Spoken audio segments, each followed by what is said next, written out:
Smoky BBQ Fajita is today's kitchen recipe. So watch and enjoy this delicious Mexican food recipe with us. Ingredients: 500 grams chicken fillet. Fajita kit contains tortillas, seasoning mix and saucy salsa.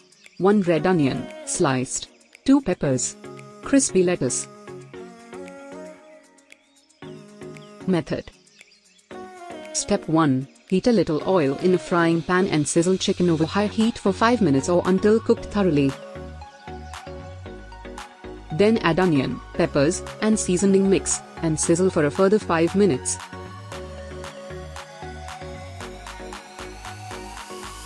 Step 2. Heat the tortillas by using the microwave. Pierce the pack and place it in the microwave.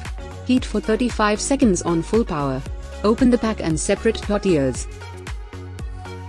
Step 3. Load the tortillas with lettuce, charred chicken, onion, peppers, and saucy salsa. Simply roll and enjoy. We hope you guys enjoyed this video. Please give this video a big thumbs up and don't forget to subscribe to our channel. Thanks for watching. Bye.